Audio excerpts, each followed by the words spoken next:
wabarakatuh. Perkenalkan, nama saya Edi Susanto Wibowo. Saya merupakan CGP Angkatan 9 Kabupaten Jombang.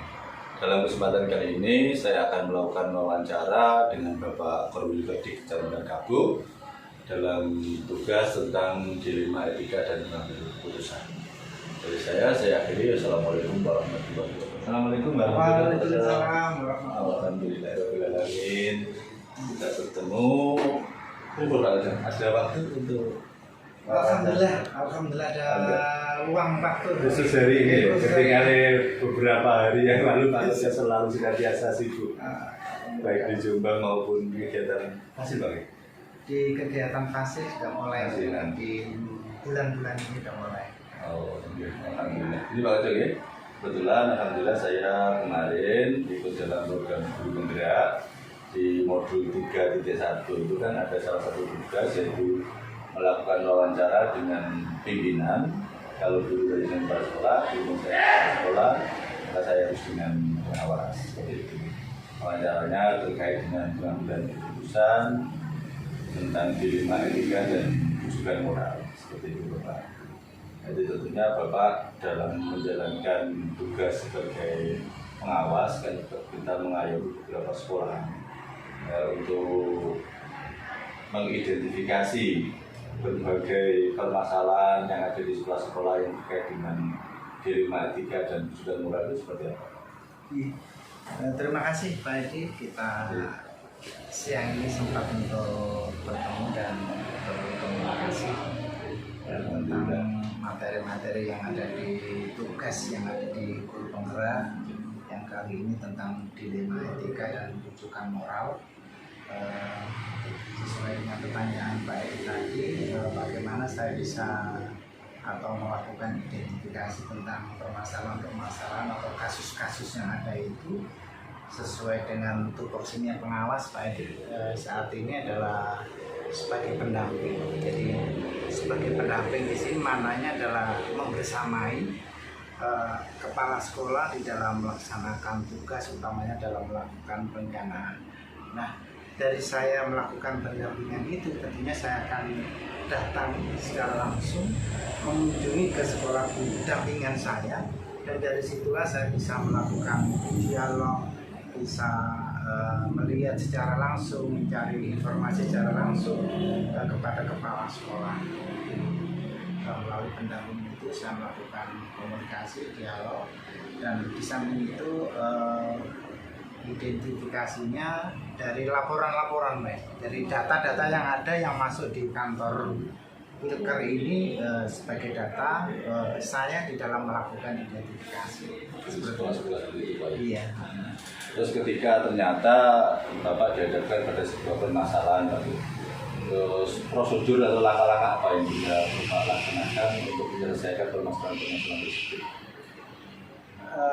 Dari data yang saya peroleh tadi Pak Edi, tentunya menjadikan saya untuk melakukan analisis data-data sehingga nanti saya dalam mengambil sebuah keputusan, mengambil sebuah sikap dari apa yang saya lakukan itu tentunya bisa bermakna yang positif seperti itu. Dan di samping itu juga saya sekali lagi melakukan pendekatan secara pribadi atau juga melakukan komunikasi yang intensif dengan kepala sekolah pilihan saya, karena setiap sekolahan itu kan kasus-kasusnya yang beda-beda ya, berbeda. Makanya saya harus pandai-pandai untuk menginventarisir permasalahan mungkin antara satu yang dengan yang lain bisa sama, sehingga intinya adalah harus pandai-pandai untuk menganalisis permasalahan atau kasus-kasus yang ada, dan juga informasi-informasi yang benar-benar akurat seperti itu. Jadi dari berbagai permasalahan yang ada, tentunya setiap sekolah kan mempunyai karakter sendiri-sendiri Pak ya. Iya. Mungkin ada atau mungkin juga punya permasalahan-permasalahan yang memang berbeda dengan sekolah yang lain. Dari berbagai penyelesaian, kira-kira mungkin Bapak Sikoco bisa menceritakan langkah yang paling efektif mungkin dari berbagai ini yang bisa diterapkan. Oh, saya menemukan seperti ini.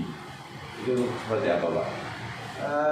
Dengan permasalahan ini dan kasus-kasus yang ada, tentunya dibutuhkan sebuah keterbukaan ya. Di samping data-data yang saya peroleh, dan juga hal yang paling efektif adalah keterbukaan dari kepala sekolah dampingan saya, dan saya berupaya semaksimal mungkin agar kepala sekolah itu bisa saling bisa sharing, berbagi tentang permasalahan-permasalahan yang mana yang rujukan moral dan mana yang dilema etika. Karena dilema itu kan ada dua permasalahan yang sama-sama sulit untuk diambil sebuah sikap dan keputusan. Yang penting dari regulasi itu tidak dilanggar. Jadi aturan-aturan yang ada jangan sampai kita langgar. Jadi intinya adalah sebuah keterbukaan dan komunikasi Pak dalam setiap menyelesaikan sebuah permasalahan. Terus tantangan terberatnya Pak kira-kira, karena kan kan sudah banyak sekali berbagai permasalahan yang ada. Kira-kira tantangan terberat untuk ketika dihadapkan pada sebuah dilema dan rujukan moral itu tadi, kira-kira tantangannya gimana Pak? Tantangan yang saya hadapi saat ini untuk secara pribadi saya masalahnya waktu aja untuk bisa mengelola, memanage waktu sehingga nanti saya bisa mendampingi, karena binaannya saya kan banyak Pak, dampingan saya banyak sehingga saya bisa memanage waktu. Dan sekali lagi bagaimana keterbukaan dari kepala sekolah atau satuan pendidikan itu kepada saya, dan bagaimana bentuk komunikasinya sehingga kita nanti bisa melakukan sebuah komunikasi yang benar-benar dari hati ke hati, bisa sharing sehingga nanti permasalahan-permasalahan itu bisa kita selesaikan, utamanya di dampingan SD yang saya dampingi seperti itu. Jadi karena bimbingan atau yang Bapak Koco ampu itu kan ada beberapa sekolahan dan tidak satu atau dua, bisa satu gugus dua, 13 Pak, gugus dua, gugus tiga, dan gugus satu ada juga 13. Jadi 13 sekolahan itu untuk meminimalisir dan juga untuk mengefisienkan waktu. Adakah mungkin jadwal atau mungkin jadwal kunjungan atau jadwal penyelesaian masalah yang Pak Koco terapkan agar mungkin tercover semuanya? Kalau untuk pendampingan yang pasti dari perencanaan atau program itu terjadwal, jadi semuanya terjadwal. Tapi kalau ada permasalahan tentunya saya lebih fleksibel, jadi tidak harus terikat oleh jadwal yang saya susun. Dan jadwal itu adalah sebuah rencana, saya nanti bisa maju, bisa mundur, ataupun juga bisa tetap. Setidak-tidaknya dengan adanya jadwal itu nanti saya bisa memanage waktu, dan sekolah pun akan lebih siap. Jadi kadang-kala kita masih bersifat lentur lagi tentang jadwal seperti itu. Jadi fleksibel itu nanti akan lebih mengena Bang. Terus kira-kira faktor-faktor yang lebih memudahkan Bapak dalam mengambil keputusan atau penyelesaian permasalahan itu seperti apa? Yang jelas saya harus menguasai, memahami permasalahan yang ada di setiap satuan pendidikan. Dari data-data tadi sebagai sumber informasi untuk saya di dalam menyelesaikan permasalahan-permasalahan. Dan yang pasti saya sampaikan pula bahwasanya kalau sudah berbau regulasi, mohon itu benar-benar dicermati oleh kepala sekolah atau sekolah binaan yang saya dampingi seperti itu Pak. Alhamdulillah Pak, di penghujung pertanyaan ini Pak, kira-kira pengalaman atau mungkin wejangan terakhir dalam penyelesaian permasalahan dari pengalaman Pak Koco untuk kami, terutama saya yang masih muda ini, kira-kira seperti apa Pak nanti untuk pembelajaran saya dan rekan-rekan mungkin untuk mengambil sebuah keputusan di sekolah ini? Pertama, keterbukaan Pak. Kita komitmen, rasa tanggung jawab baik pengawas sekolah ataupun kepala sekolah kepala sekolah sebagai pimpinan yang ada di satuan pendidikannya harus benar-benar komitmen sambil itu memaksimalkan mungkin untuk dialognya dengan teman-teman. Kalau saya dengan kepala sekolah ya, kalau kepala sekolah tentunya dengan guru-guru atau tenaga kependidikan yang ada di satuan pendidikan tersebut. Dan lebih penting bagi saya adalah bagaimana kita bisa memahami permasalahan atau persoalan atau kasus-kasus di setiap satuan pendidikan, karena beragam di setiap tempat, maka saya harus mampu semaksimal mungkin bisa lebih bijak sama di dalam mengambil sebuah keputusan seperti itu. Alhamdulillah. Alamin matur suwun sangat merupakan sebuah dialog yang luar biasa, terutama untuk saya generasi muda, telah memberikan wejangan-wejangan pengalaman hidup selama ini dalam penyelesaian permasalahan-permasalahan, terutama di dilema etika dan rujukan moral. Semoga untuk kami semakin bermanfaat dan juga untuk nanti ketika ini kita sampaikan mendapatkan pembelajaran juga untuk yang lainnya. Cekap semangat Pak Koco, matur suwun sangat atas waktunya, ngapunten repoti lan ganggu wekdalipun. Terima kasih kembali, sukses. Assalamualaikum warahmatullahi wabarakatuh. Selamat siang, perkenalkan nama saya Edi Susanto Aribowo. Saya merupakan calon guru penggerak Angkatan 9 Kabupaten Jombang. Dalam kesempatan kali ini saya akan berwawancara dengan Ibu Retno selaku pengawas SD Kecamatan Kabu, juga sebagai pimpinan saya di Kecamatan Kabu. Monggo langsung. Waalaikumsalam Pak Edi, gimana kabarnya? Alhamdulillah. Kemarin habis jalan-jalan ya. Alhamdulillah. Ada yang bisa saya bantu? Ini Bu, alhamdulillah pada kesempatan kali ini saya mendapatkan tugas di prosesi pendidikan calon guru penggerak, yaitu untuk berwawancara terkait dilema etika dalam pengambilan keputusan. Ibu dan Dokter. Ada. Alhamdulillah. Langsung ke bawah Ibu terkait dilema etika itu kan kita setiap pengambilan keputusan itu kan selalu dihadapkan dengan beberapa pilihan. Ada 2 pilihan atau mungkin beberapa pertimbangan. Membuat jadi dilema.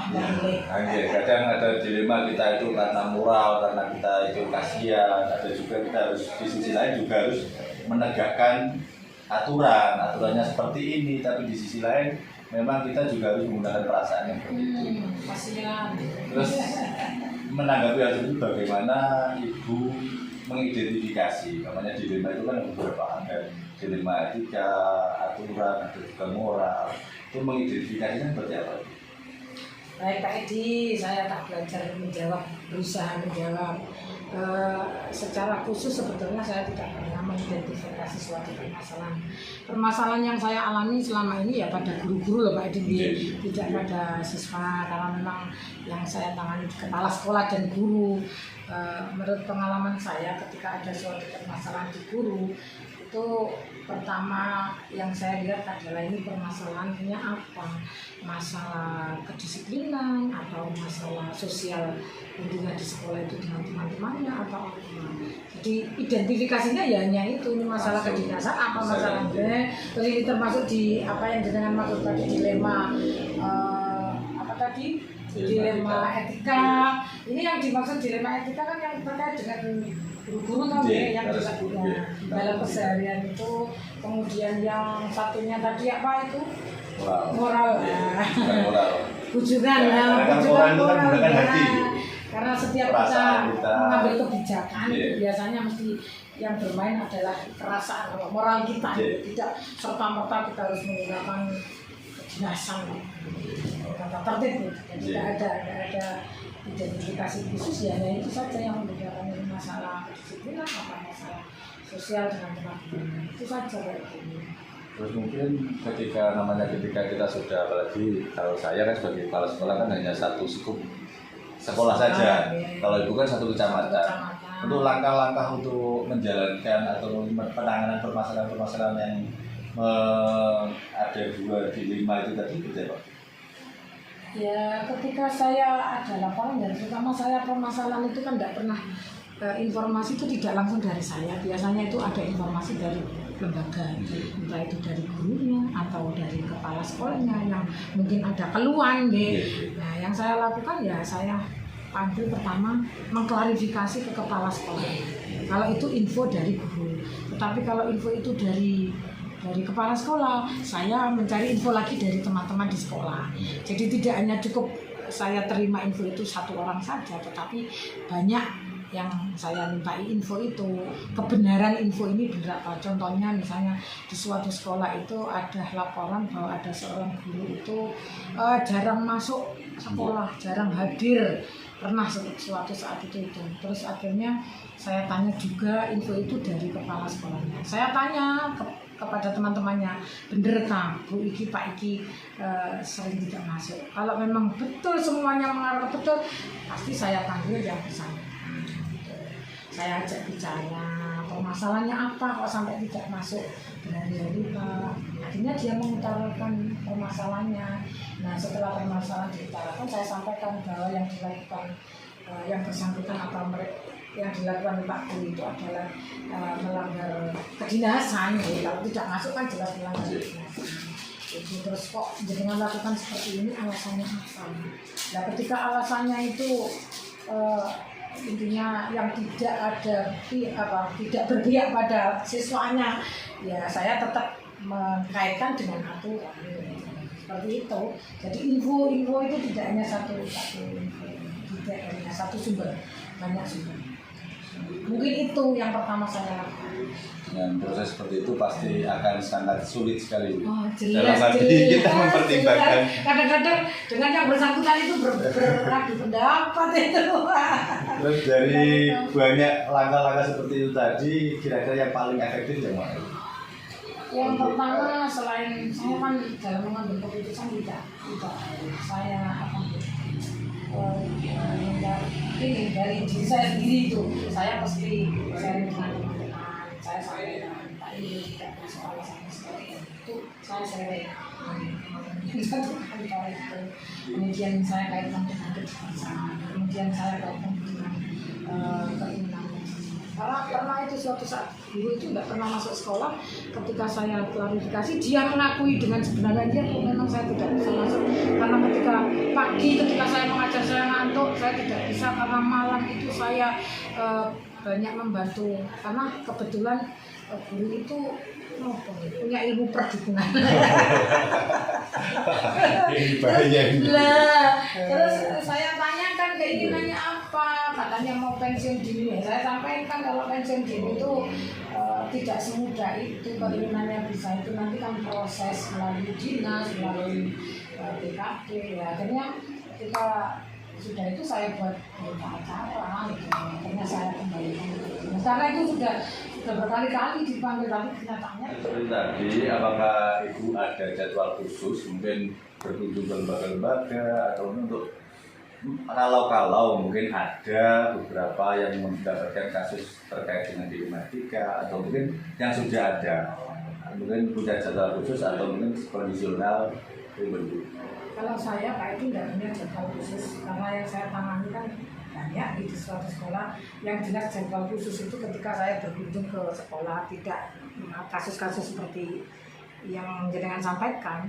Jadi kalau misalnya ada info seperti itu, bisa jadi saya butuh datang ke sana, ya saya datangi ke sekolah. Kalau tidak ya mungkin beliaunya saya panggil untuk mengklarifikasi itu. Jadi tidak punya jadwal khusus itu. Terus dari alhamdulillah tadi kan kita sudah dari awal sampai akhir. Kira-kira pembelajaran apa Bu untuk yang bisa kita petik dari berbagai kasus, terutama mungkin untuk saya yang masih muda ini? Yang saya ambil hikmahnya ya saya harus berhati-hati dalam menerima semua informasi itu. Kemudian saya juga harus lebih bijaksana untuk mengambil keputusan. Jangan sampai keputusan yang saya ambil walaupun sudah dapat info dari mana-mana itu merugikan beliau, kan juga kasihan deh. Itu kemudian saya juga harus bersabar ketika saya memberikan nasihat, kok pancet, gak ada perubahan. Kan itu harus sabar Pak, nggak sampai terus emosi, enggak ya. Ya itu pembelajaran yang saya dapatkan, hati-hati, sabar, kemudian harus bijaksana. Mungkin semua karena dengan berbagai adanya dilema itu membuat kita semakin bijaksana dan dewasa. Cekap mengatakan Bruno, matur suwun sangat atas alhamdulillah. Semoga wawancara hari ini bisa memberikan manfaat untuk kita semua. Matur suwun sangat Pak Dali. Kalau untuk pamit, assalamualaikum warahmatullahi wabarakatuh.